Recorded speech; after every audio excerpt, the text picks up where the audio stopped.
So, hello dear students, good morning. My name is Abhishek Gupta from Bharti Group of College Durg. और आज हम BTech first year for first semester for Q1 group electrical and CSC branch जिनका subject है basic civil engineering and mechanics. इसका आज हम unit 1 building material start करने के लिए जा रहे हैं, जिसमें आज हम पहला टॉपिक कवर करेंगे ब्रिक्स।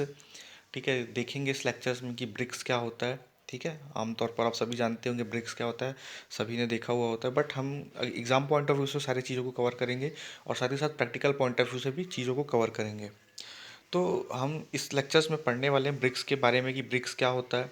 ठीक है, क्या हमारे जो हम कंस्ट्रक्शन वर्क में जो ब्रिक्स यूज़ करेंगे कितने टाइप के होते हैं, किन क्या क्या इनका क्लासिफिकेशन होता है, ये देखने वाले हैं, जो कि एग्ज़ाम पॉइंट ऑफ व्यू से इम्पॉर्टेंट और आपको जानकारी भी होना चाहिए इन सब के बारे में। ठीक है, तो शुरू करते हैं चैप्टर 1 से, that is unit 1 from lecture 1 BRICS.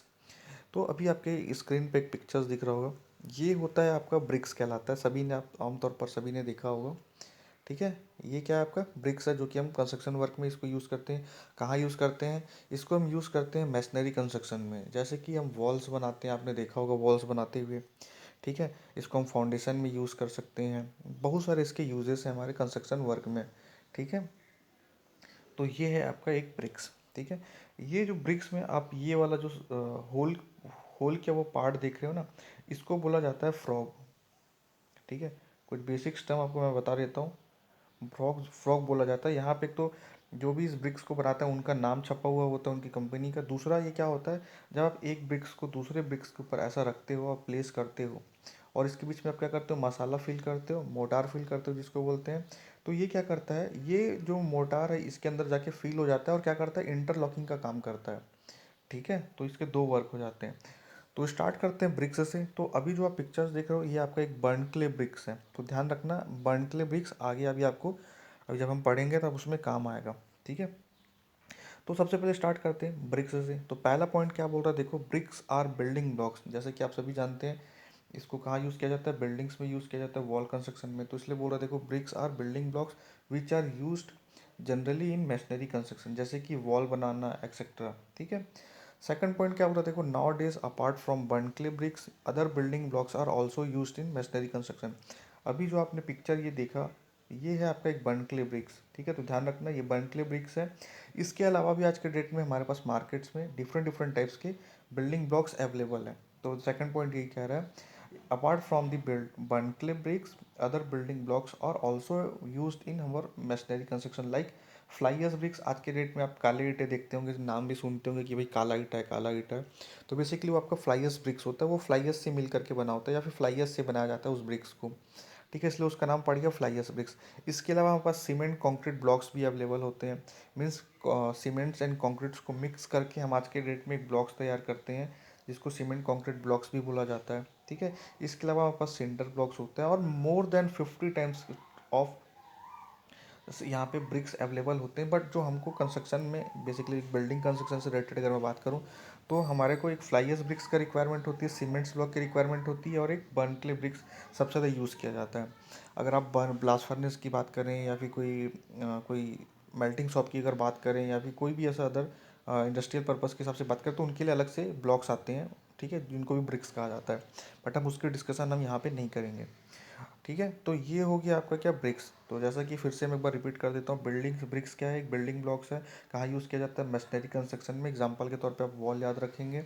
ठीक है, इसके अलावा भी हमारे पास बर्नक्ले ब्रिक्स के अलावा भी हमारे पास बिल्डिंग्स ब्लॉक्स अवेलेबल है, जो कि हम मशीनरी कंस्ट्रक्शन में यूज़ करते हैं। उनका नाम क्या है, fly ash bricks, cement blocks and cinder blocks. तो ठीक है, तो ये हो गया आपका ब्रिक्स। अब आगे बढ़ते हैं इसके। बर्नक्ले ब्रिक्स क्या होता है, इसके इंग्रेडिएंट्स क्या होते हैं, ये जानना इंपॉर्टेंट है। इनका परसेंटेज कितना होता है, ये हमारे को जानना इंपॉर्टेंट है। तो सबसे पहले बात करते हैं बर्नक्ले ब्रिक्स बनाया कैसा जाता है। तो देखो बर्नक्ले जो बिग ब्रिक्स होता है ना, इसको बनाया जाता है सबसे पहले तो आप क्या करते हो, इसमें जो हमको क्ले की रिक्वायरमेंट होती है, क्ले मीन्स जो अर्थ मटेरियल होता है, जो कि डायरेक्टली अर्थ सरफेस के, इसको क्या करते हैं, एक्सकवेट करके, खुदाई करके इसको निकाला जाता है।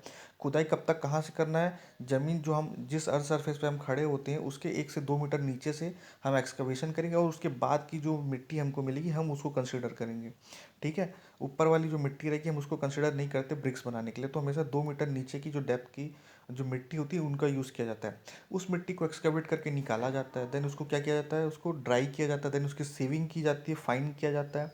फाइन करने के बाद फिर से उसको ड्राई करके, ड्राई तो वैसे ही हुआ रहता है वो, फाइन करने के बाद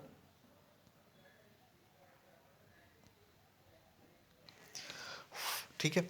तो हम क्या करते हैं उसमें, जैसे ही वो फाइन उसकी सीविंग कर ली जाती है, सीविंग मीन्स छलनी से चालना होता है बेसिकली उसको।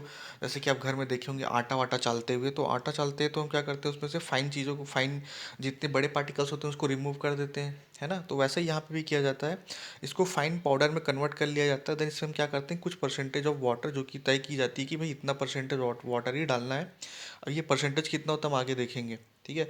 इतना परसेंट हम वाटर ऐड करने के बाद हम क्या करते हैं, इसको गूंथते हैं, जिसको हम बोलते हैं इंग्लिश में नीडिंग बोलते हैं, KNEEDING, नीडिंग बोला जाता है। एंड देन इसकी टेम्परिंग की जाती है।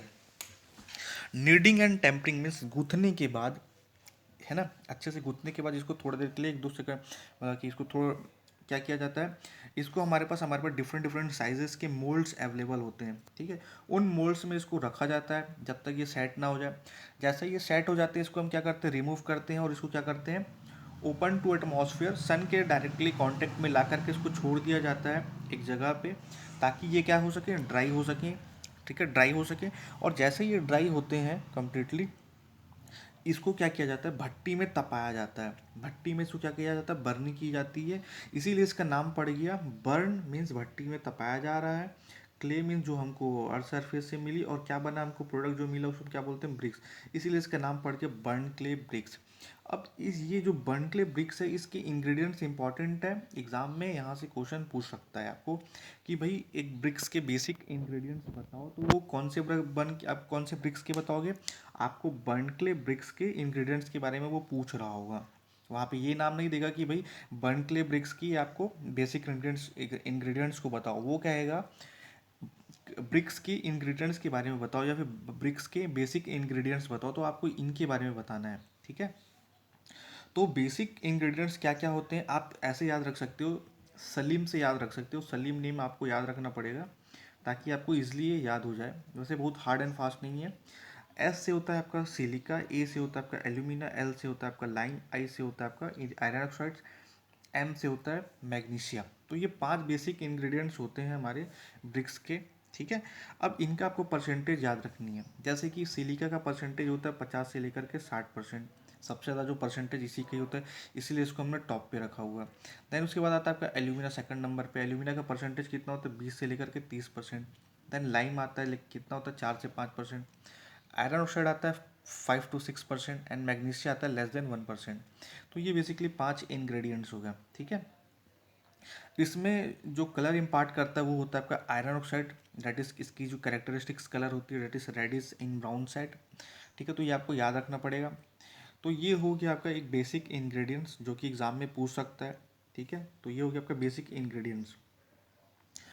अब बेसिकली जो ब्रिक्स है इसको हमने दो भाग में क्लासीफाई किया हुआ है। पहला तो है देखो ट्रेडिशनल ब्रिक्स जिसको बोला जाता है, और दूसरा होता है आपका क्या, स्टैंडर्ड ब्रिक्स, ठीक है। Traditional bricks and standard bricks में हमने इसको क्या किया, क्लासीफाई किया हुआ है। अब एग्जाम में या फिर आपको वाइवा में कभी भी आपको क्वेश्चन पूछा जा सकता है कि जो हम ब्रिक्स यूज़ करते हैं हमारे कंस्ट्रक्शन वर्क में, स्टैंडर्ड, वो उसकी साइज़ क्या होती है, जो एक्चुअल साइज़, तो एक्चुअल साइज़ जो होती है वो होती है 19 centimetre cross 19 centimetre cross 19 centimetre 9 centimetre, sorry 19 centimetre cross 9 centimetre cross 9 centimetre, या फिर अगर एमएम में बात करें तो 190 mm, 90 mm, 90 mm, ठीक है। तो ये हो गया आपका एक्चुअल साइज़। अगर इसकी नॉमिनल साइज़ की अगर हम बात करें तो नॉमिनल साइज़ क्या है तुम्हारा, देखो 20 centimetre cross 10 centimetre cross 10 centimetre, ठीक है। अगर एमएम में बात करें तो ये 200 mm गुना 100 mm गुना 100 mm। तो आपको यहाँ पे एक देखो पिक्चर देखने को मिल रहा होगा, ठीक है, मैंने पेन से बनाया हुआ है इसको। ये जो ब्रिक्स है आपका ऐसा ही दिखता है ब्रिक्स। ये जो सेंटर वाले पोर्शन मैंने स्टार्टिंग में आपको बताया था क्या बोलते हैं, फ्रॉग, ये इंपॉर्टेंट टर्म है, आपको याद रखना पड़ेगा। तो इसको बोला जाता है फ्रॉग। अब इसका वर्क क्या होता है मैंने बताया, पहली बात तो इसमें आप जो भी कंस्ट्रक्शन कर रहा होगा इस ब्रिक्स को बना रहे होंगे अपना नाम यहाँ पे मेंशन कर सकते हैं अपनी कंपनी का। दूसरा ये क्या करता है, हमको इंटरलॉकिंग का काम करता है, ठीक है। जब हम ब्रिक्स को ज्वाइन करते हैं या जब हम मशीनरी कंस्ट्रक्शन करते हैं तो इंटरलॉकिंग का काम करता है। ये जो 19 सेंटीमीटर मैंने बताया, ये इस उसकी लेंथ कौन सी होगी, ये वाली होगी। ये होगा आपका 19 सेंटीमीटर। और ये जो सेकंड नंबर पे है ये क्या बताता है, इसके विड्थ को बताता है, that is B 9 centimetre. And then ये जो लास्ट वाला जो पॉइंट है 9 सेंटीमीटर, ये क्या बताता है, इसके थिकनेस को बताता है कि इसकी थिकनेस कितनी होगी। तो आपको ये चीज़ समझ में आ गया, और आपको ये चीज़ याद रखने पड़ेंगे, ये इंपॉर्टेंट है। ठीक है, ये क्या है आपको इंपॉर्टेंट है कि ब्रिक की साइज़ क्या होती है, तो आपको पता होनी चाहिए। Actual size 19 centimetre cross 9 centimetre cross 9 centimetre. Nominal size क्या होता है आपका 20 सेंटीमीटर 10 सेंटीमीटर क्रॉस 10 सेंटीमीटर। तो आपको याद रखना है कि क्या पूछ रहा है, एक्चुअल साइज पूछ रहा है या नॉमिनल साइज पूछ रहा है। ठीक है, तो ये तो हो गया आपका ब्रिक्स। अब बात कर लेते हैं इसकी क्लासिफिकेशन की। ठीक है, फिलहाल अभी हम इसके नेम्स देखेंगे, इसके नेक्स्ट वाले लेक्चर्स में हम क्या कवर करेंगे, इसके मेन क्लासिफिकेशन क्या क्या क्लासिफिकेशन हम ये कवर करेंगे इसके नेक्स्ट वाले लेक्चर्स में। तो कंस्ट्रक्शन इंडस्ट्री के हिसाब से अगर हम बात करें, या फिर अगर आप सिविल इंजीनियरिंग के पॉइंट ऑफ व्यू से बात करें, तो हमने क्या किया हुआ है, क्लासीफाई किया हुआ है हमारे ब्रिक्स को। ठीक है, कौन से ब्रिक्स, स्टैंडर्ड ब्रिक्स को 4 पार्ट में। जैसे कि पहला जो है आपका फर्स्ट क्लास ब्रिक, जो सबसे ज़्यादा यूज़ किया जाता है, और हमारा अगर civil engineering point of view से अगर आप बात करोगे तो हम इसी ब्रिक्स को ही हम अलाउ करते हैं कंस्ट्रक्शन वर्क में। ठीक है, ठीक। उसके बाद आता है आपका सेकंड क्लास ब्रिक्स। इसको भी हम लोग कहीं कहीं बस जगह इसको यूज़ कर सकते हैं, बाकी इसका ज़्यादा यूजेस नहीं है, ज़्यादा हम यूज़ करना पसंद करते हैं फर्स्ट क्लास ब्रिक्स को। उसके बाद थर्ड क्लास ब्रिक्स है, उसके बाद झामा ब्रिक्स है, इसको फोर्थ क्लास भी बोल सकते हो, और फिर इसको सन, ठीक है, झामा ब्रिक्स बोला जाता है। तो 4 टाइप के हमने इसको क्लासिफिकेशन किया हुआ है। पहला है आपका फर्स्ट क्लास ब्रिक, दूसरा आपका सेकंड क्लास ब्रिक, तीसरा आपका थर्ड क्लास ब्रिक, चौथा आपका झामा ब्रिक्स। ठीक है, तो ये 4 क्लासिफिकेशन हो गए आपके, ये आपको याद रखने, ये इंपॉर्टेंट है एग्जाम पॉइंट ऑफ व्यू से। तो इसको आप लोग IMP मार्क कर लेना, उसको अपनी कॉपी में नोट डाउन कर लेना इन सबको। ठीक है, तो क्या है, IMP है एग्जाम पॉइंट ऑफ व्यू से, कि एग्जाम में क्वेश्चन आ सकता है कि भाई क्लासिफिकेशन ऑफ ए मॉड्यूलर और स्टैंडर्ड ब्रिक्स के क्लासिफिकेशन बताओ। तो आपको बताना भैया कि first class BRICS, second class BRICS, third class BRICS, fourth class BRICS. ठीक है, अब ये फर्स्ट क्लास ब्रिक्स क्या होता है, सेकंड क्लास ब्रिक्स क्या होता है, थर्ड क्लास ब्रिक्स क्या होता है, जामा ब्रिक्स क्या होता है, ये हम नेक्स्ट लेक्चर्स में कवर करेंगे। Thank you.